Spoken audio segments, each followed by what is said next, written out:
Welcome back everyone. These are my round bales, second cut. We ended up with about 80 of them. First time in a long time, as I said, that we did round bales. The contractor's got a new wrapper which he's just bought. He says it has a different way of wrapping them, and I did watch it wrapping them, and the arms seem to come round the back and sort of wrap them this way. Also, I don't think they have any net on them. I think they're wrapped using the plastic.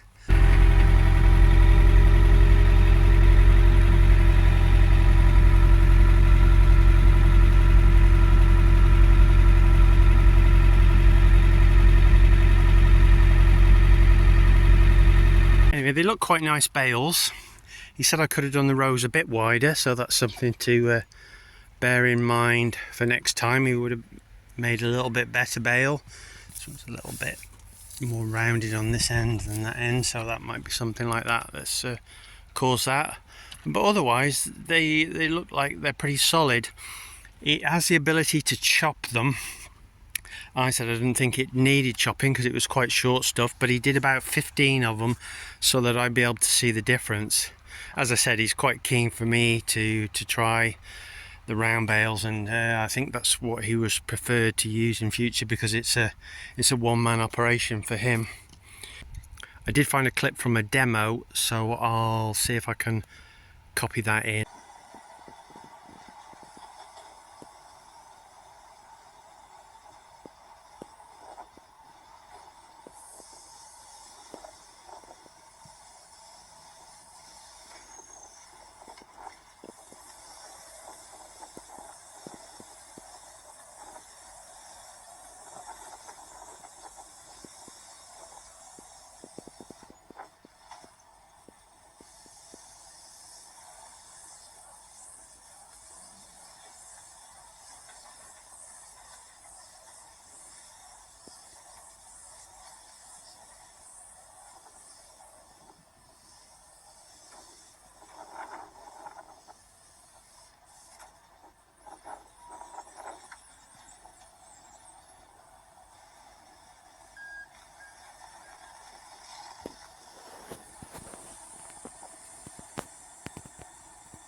Don't know how that compares to other new round balers because obviously I haven't seen very many, but he said it puts more wrap on the side here and a bit less on the end, so you get a more better wrap bale. Whether that makes a lot of difference to me, I don't know. It might make a difference if you're grabbing them on the side with those sort of pinchy things that they use, and you stack them on the end. That might be make the side of the bale a bit more robust. I've just stacked them conventionally, as it were, on their side, so there we go. So I've finished with the grab now, so I'm just going to take it off. Before I do that, I just need to take these two 3/8 quick release fittings here and put these flathead type ones back on so I can use it back on the attachment locking thing, whatever it's called. Yeah, it's worked really well. I think one of these was leaking oil a bit. I have tried putting new rubbers in them, but it never works particularly well. Other than that, it worked fine. Like I said, I did have to adjust the bolts here and make it a bit bigger because the width of the round baler is more than the square one, so that was one thing I had to do. But otherwise, yeah, it's easier to use on here than it is actually on the tractor because it's just a push button for forward and reverse, hydrostatic, no gears to mess with. That makes it nice and handy. Got a little bit of extension with the telescopic if you need it, so we can push the boom out, which meant when you're putting your third top bale, you can reach that a little bit further. That wasn't such much an issue with the square bales, but with the round bales you're more sort of, I don't know, pyramid-y, than the square bales, so having a bit extra reach is useful. That's about it really. Obviously 4-wheel steer makes it a bit handier, but yeah, it's worked alright. And if I want now, I can just unbolt these brackets off here. So what have we got? 8 bolts on each side, and then it can be used back on the tractor then when the tractor's back up and running, which will probably be how I will use it,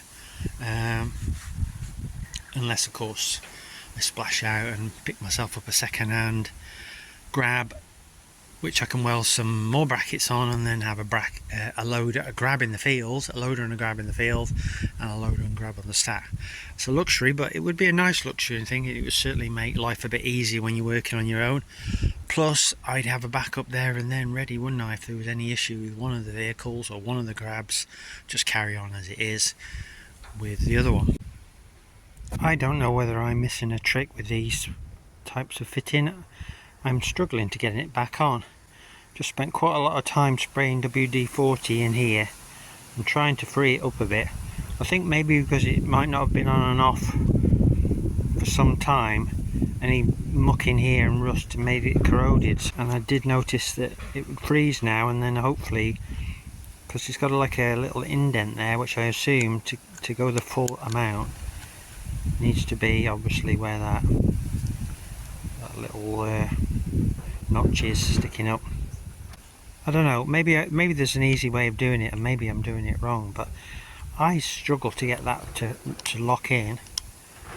Anyway, I'll put some more WD-40 around it, see if I can get rid of a bit more crud or whatever might be in the middle of it, and hopefully it'll I can get it back in then. But yeah, not very handy, but it didn't leak when it was on, so that's always a bonus, isn't it? But if anybody's got any idea about an easy way to use these things, or there's something I'm not doing that I should be doing, just drop a comment and let me know, please. So I was wondering what you guys think. Should I stick with the agricultural type fittings, which very easy to change, but they don't seem to last very long before they start leaking oil out of them?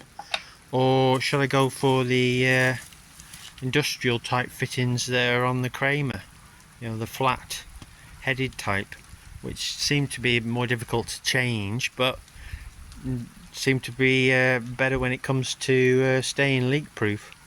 You know a bit more about the hydraulic fittings, or you've had a bit more used to them, what do you recommend?